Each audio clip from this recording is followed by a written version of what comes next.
apa itu namanya, posisinya ibunya agak sedikit ditekuk ya, sedikit ditekuk. Jadi pada saat kita itu mengukur di atas simpisis, kita harus meluruskan kaki. Bu, permisi ya, kakinya diluruskan seperti itu. Setelah itu kita lihat, oh berapa, contoh ini 29. Kalau yang 29 kita juga lihat, oh UK-nya berapa. Berarti nanti TF ini fungsinya untuk apa sih? Bisa lali. Menghitung? Menghitung apa? Tafsiran berat janin. Tahu tafsiran berat janin? Penafsiran berat badan janin yang ada di dalam. Jadi yang ada di dalam itu dia sudah sesuai dengan ukanya atau tidak.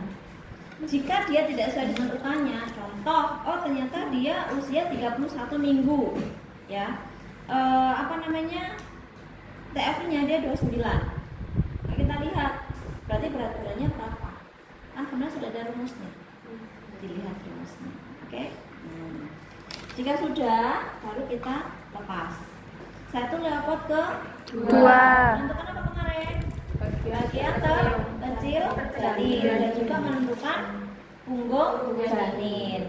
Nah, tangan kanan kita, ingat posisi tadi kan diluruskan. Jadi kita tekuk lagi, Bu, agak sedikit tekuk lagi ya. Sedikit, kita jangan langsung tekuk, tapi sedikit ditekuk.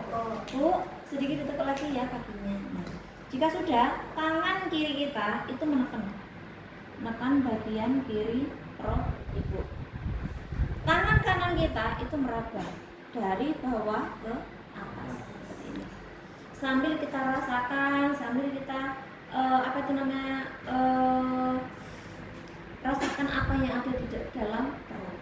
Nah, saat itu kita rasakan ini apa ya. Jadi namanya bidan itu kan mengira-ngira ya kan, ahli perasa. Jadi kita lihat, oh apa ya ini. Contoh. Di sebelah kanan ibu terdapat bagian terkecil janin. Dan di sebelah kiri ibu teraba lebar panjang seperti papan seluncur. Pertanyaannya, punggung itu di sebelah kanan atau sebelah kiri?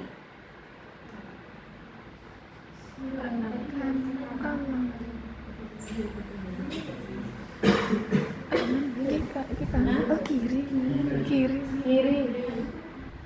Puka atau puki? Punggung kanan. Punggung kiri. Cuma disingkat saya mas bingung ya. Ayo, bunga di sebelah kanan atau kiri? Kanan. Kiri. Bukan tangannya sebelah kanan. Yang puki siapa? Coba angkat tangan. Kiri kan, sebelah kiri. Yang puka?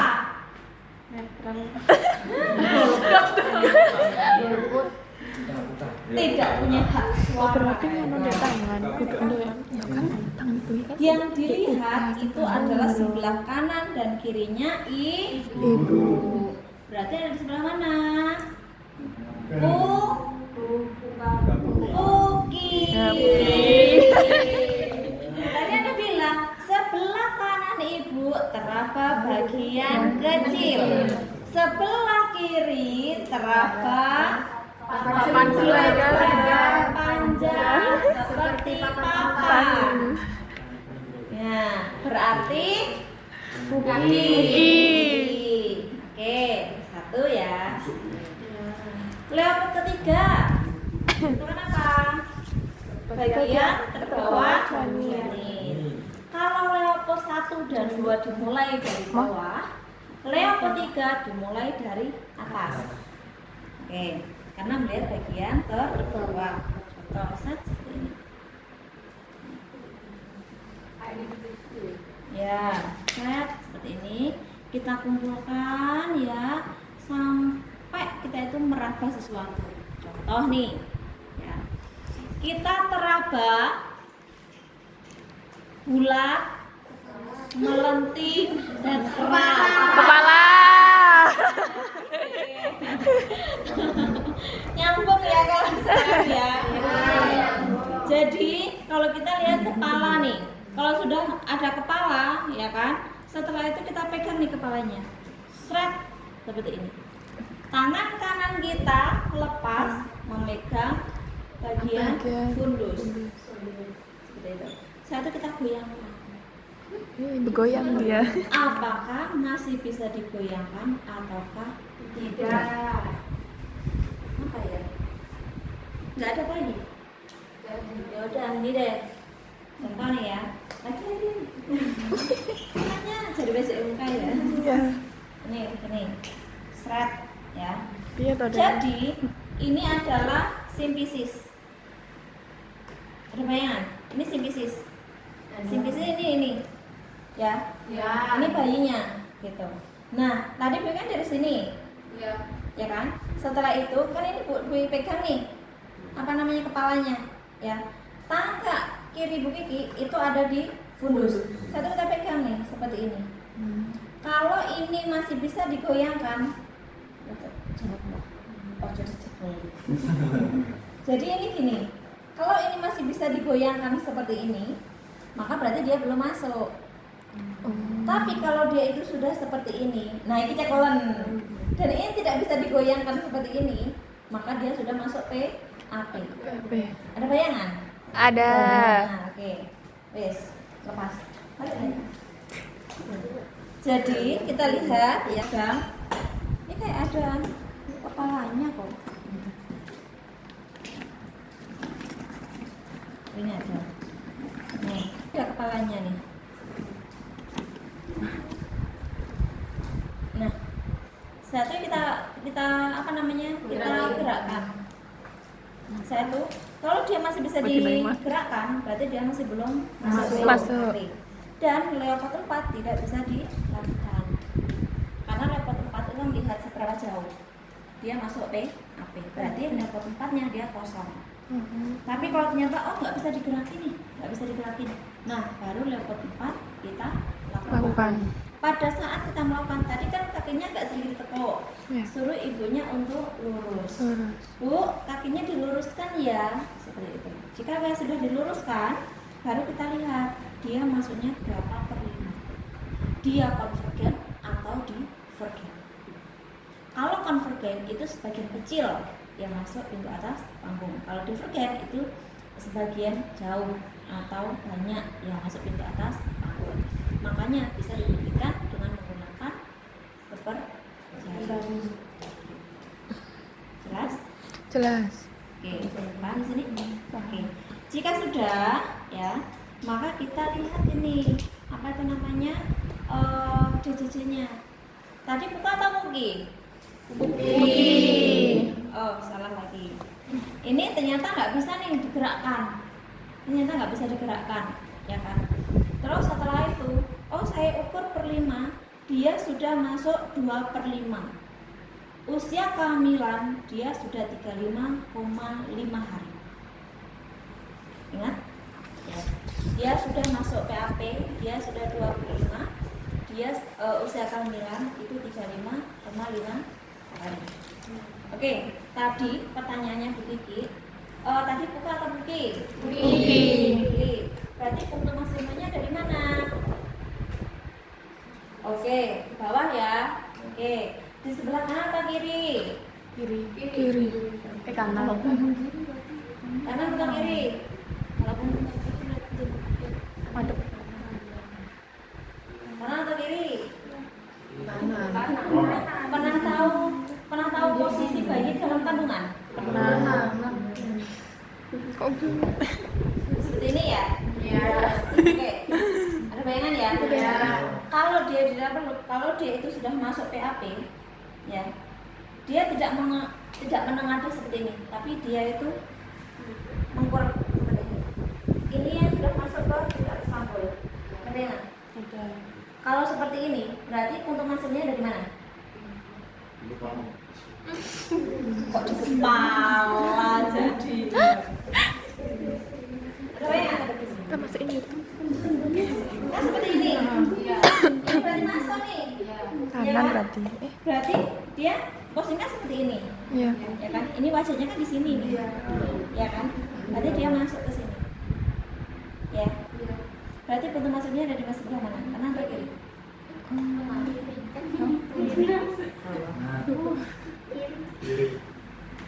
Kiri. Kok ya sih dipikir ya? Jadi untuk maksimum bayi, karena tadi kita leopard ada di sebelah kiri, berarti untung maksimumnya juga ada di sebelah kiri bagian bawah. Nah, jadi ya tadi pergi kan, kepala sudah masuk. Ini logikanya ya. Jadi apa yang kita lakukan kalau bisa menggunakan logika. Jadi kalau logika itu orang lain juga bisa menerima. Jadi kan nggak disalahkan. Ini masuk ya sebelah kiri. Ini kan namanya punggungnya sebelah kiri. Berarti di mana? Sebelah kiri. Kalau dia buka, ya kalau dia buka dan dia ternyata tidak bisa masih bisa digoyangkan, berarti dia masih belum masuk kan? Berarti di sebelah mana? Kanan atas. Kalau sudah masuk, kiri bawah. Kalau dia belum masuk, kanan atas. Bisa jadi dia di sini, bisa jadi dia di sini. Yang penting masih area sebelah kanan. Kalau kalian mencari pintu maksimum, ya ternyata dia kanan, yang kalian cari kiri, yang terdengar apa? Bising usus. Benar. Apa perbedaannya bising usus sama DJJ? Kalau DJJ dia bunyinya gini. Masih ada jeda. Tapi kalau bising usus enggak. Seperti itu. Seperti itu ya kan? Tapi kalau DJJ enggak. Seperti itu. Nah, paham ya berarti? Ya. Oke. Jika sudah, baru kita lihat pada saat kita itu DJJ, tadi karena Puki dia sudah masuk PAP ya. Kita dekatkan funandoskop, saat itu kita dengarkan. Jangan sampai kita hadapnya ke sini loh ya. Salah. Hadapnya ke bawah. Dan tangan kiri kita memegang nadi ibu. Kenapa memegang nadi ibu? Untuk mengetahui atau untuk membedakan dia itu beneran DJJ ataukah bukan.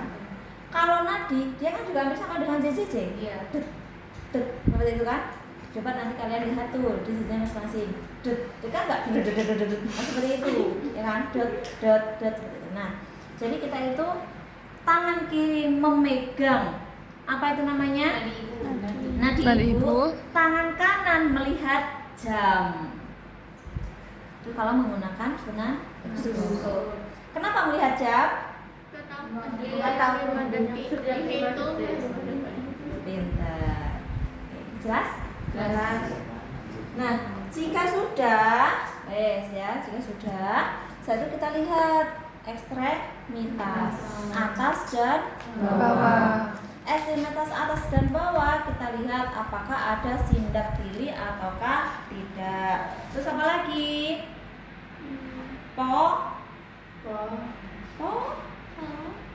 Po mana sih kok? Kok bisa diem? Apa po? Polidam tili mosok wis lali. Ada sindaktili ataukah tidak? Ada polidaktili ataukah tidak? Terus apa lagi kalau pada ekstremitas?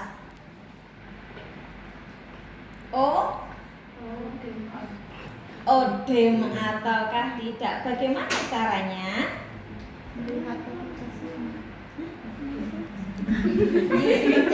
Kayak ada yang ngomong ya. Saya seriusin langsung diem mah. Gimana caranya? dipencet itu Bu, apa berapa menit kembalinya? Ya, jadi kita pencet seret seperti ini dengan menggunakan ibu Jari. seret, dia langsung kembali ataukah tidak. Jadi dia odem ataukah tidak, bisa dilihat dari situ. Tidak semua ibu hamil, kalau ibu hamil itu emang rata-rata dia kan bengkak ya, karena dia mengalami kenaikan berat badan. Tapi bukan berarti dia itu odem. Gimana sih Dewi kalau ngomong? Ya. Bengkak tapi tidak odem. Ya maksudnya dia gemuk, tapi bukan berarti dia odem, gitu ya. Jadi biasanya kalau seandainya emang dia gemuk, kalau dia gemuk tanpa adanya indikasi odem, maka kita pencet dia akan langsung kembali. Tapi kalau dia pencet dia tidak kembali, maka dia odem. Salah satu odem itu adalah salah satu ciri dari apa? Diagnosanya. Hipervolemi. Hipervolemi.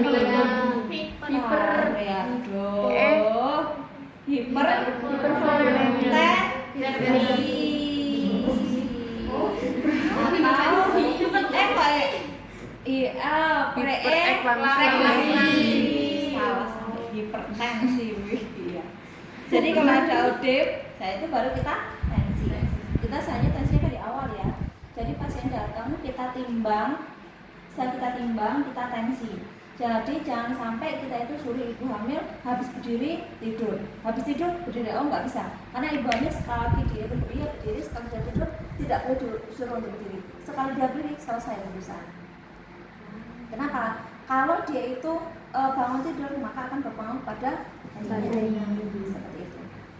Jadi kalau dia, makanya pasien datang dia harus timbang, saya itu langsung tensi pada saat dia masih duduk. Atau tensi kalau dia sudah tidur itu juga tidak masalah. Yang penting misalnya selesai pada saat dia tidur, selesai. Jadi kita pencet ya, odem atau tidak. Jika sudah selesai, oh ternyata dia langsung kembali tidak odem. Nah, barulah dia misalnya selesai. Kalau bisa selesai, maka dia suruh untuk berdiri atau duduk. Cara duduk ibu hamil itu juga ada aturannya. Jadi ibu hamil dia langsung duduk habis kita tidur seperti kita langsung bangun, oh nggak boleh ya, karena itu ada bayinya. Jadi mau bangun miring, jadi sudah miring kiri. Setelah miring kiri, baru dia untuk duduk seperti ini. Nah, ada yang ada. Nah, kalau dia sudah duduk seperti ini, jangan suruh turun dulu. Kita harus melihat refleks patella. Bu, permisi ya, jadi miring dulu, saya itu duduk. Untuk bisa duduk ya. Nah, jika sudah duduk, maka kita lihat refleks patella. Kenapa? Tapi ini tidak melihat yang namanya yang tidak ada. Tapi kalian sudah tahu kan hammer itu yang apa? Tahu ya. Ya. Anggap ini hammer ya.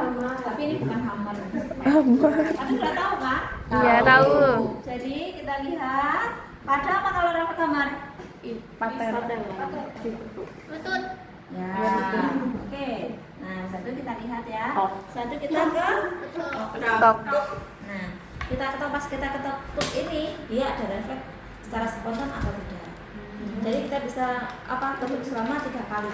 Kalau 3 kali dia tidak ada respon, berarti di situ mungkin ada masalah pada saraf.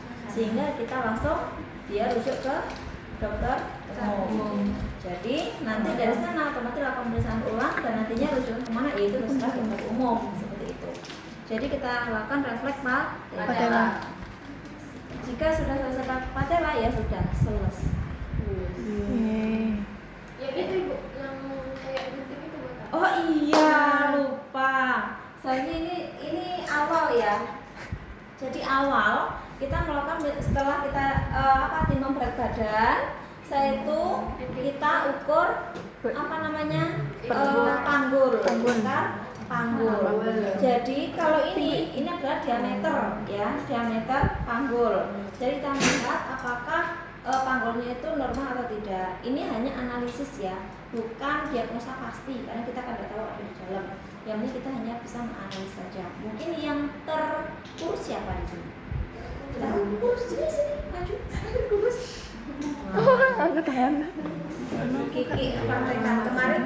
Kalau kemarin Bu Kiki pada saat ngajar sekarang hanya ngawang ya. Jadi kalau di sini ini sebenarnya nggak seperti ini. juga soalnya salah.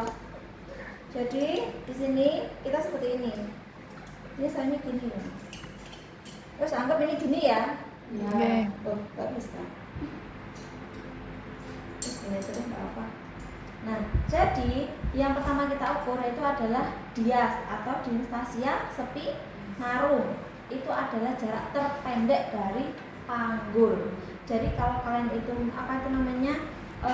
menyentuh bagian yang menonjol, ini ada kan? Semuanya ada? Ada. Mungkin nggak ada kan? Masa cowok juga pasti ada nih. Makanya bikin minta yang paling lurus biar kelihatan. Nah nih menonjol banget. Lebih iya. Lagi mana? Ini apa ya? Makan Nah, ya harus ini pulang makan yang banyak. Nah nih ada? Ada. Oke. Jadi yang namanya kita itu melihat ini tidak melihat apakah dia kurus atau gemuk. Ya, tidak ada aturan dia kurus atau gemuk. Walaupun dia itu gemuk seperti apapun, itu akan tetap sama. Karena yang kita ukur itu adalah tulangnya, bukan lemaknya. Jelas? Jadi ini adalah dias atau distasia spinarum atau jarak terpendek. Ini selnya masuk sini ya. Jadi ini bisa gini-gini. Dia nggak akan berubah. Karena ini nggak bisa. Kita harus itu, tapi hasilnya berbeda. Ya nggak apa-apa lah. Yang penting nanti kalian normalnya ya. Nah, mana ini? Ya, Pinggul. Nah,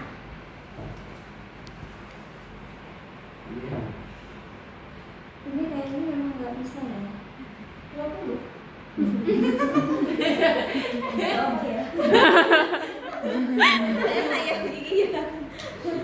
Jadi normalnya kemarin berapa? 23 sampai 26. Itu normalnya. Tapi ini nggak bisa kita prediksi ya, dalam artian ini hanya analisis sementara. Tapi itu juga tergantung dari bayinya juga. Jadi fungsi untuk kita melihat diameter panggul dan tingkat panggul untuk melihat apakah bayinya bisa lahir secara normal ataukah tidak. Tapi tergantung juga dari bayinya, kecil besarnya bayi. Makanya dianjurkan kalau ibu hamil itu tidak boleh lebih dari 11 kilo untuk kenaikan berat badannya. Kenapa? Takutnya bayi tidak bisa keluar secara Spontan. Yang kedua itu adalah dias. Nah, kalau tadi distansias ya, distansia spinarum. Kalau ini adalah dias distansia kristarum. Diingat-ingat Bu Indah Kris. Nah, kan tahu kan ya Bu Indah Kris?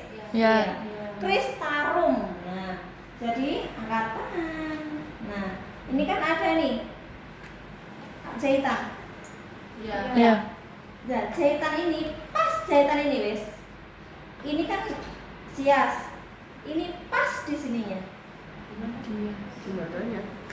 Belakangnya Pas dikit. lurusnya. Ini sias ya, seret ini. Ya. Oh, Ya, yang pas. bengkelan itu Ya, ke belakang. ya, lebih pas ini. Aduh, kangen. Ini adalah jarak terjauh. Ya. Jadi, kenapa Bu Iki menggunakan jahitan ini? Jahitan ini kan biasanya pas ya pada tengah. Jadi kalau di sini ini adalah sias, biasanya di sini pas. Paham. Nah, saya bisa ukur. Nah, Modelnya YouTube. Apa? Enak kan nanti lah tremor. ini Gak berapa? iso. Seperti itu. Ininya ya enggak normal. Soalnya kan ininya rusak ya, nggak bisa ya. Innernya berapa? Dan 26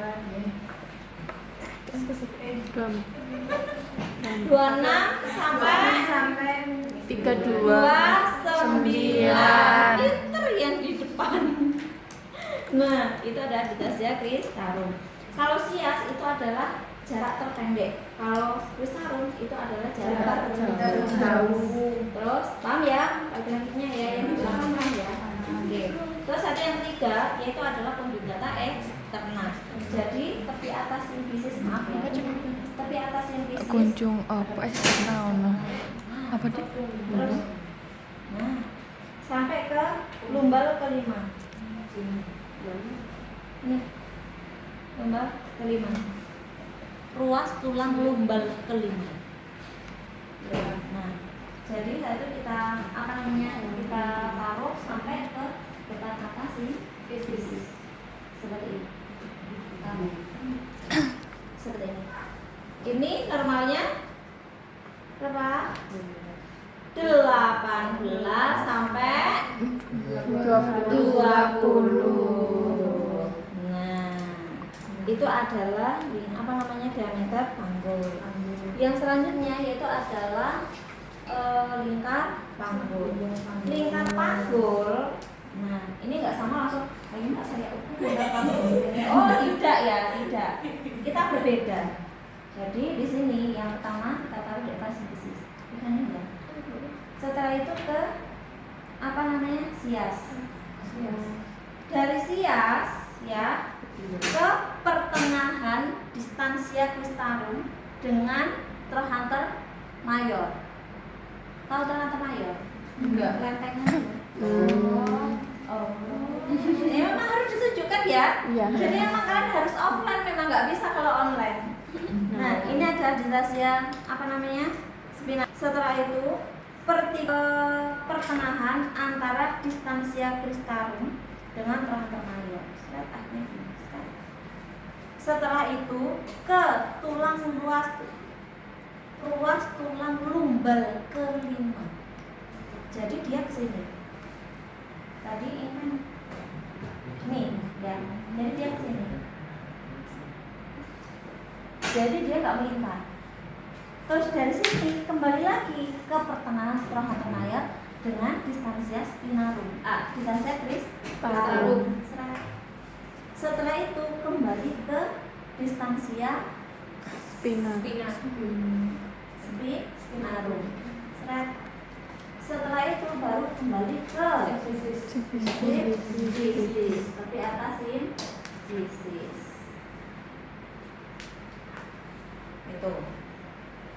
Itu ini 7. Gak apa-apa, nambah ya. Yang sebentar aja. Ini bukan diagnosa pasti loh ya.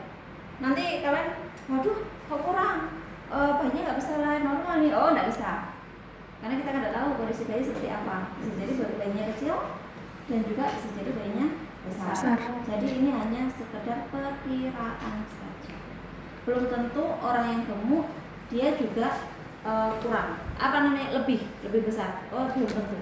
Bisa jadi itu adalah sama.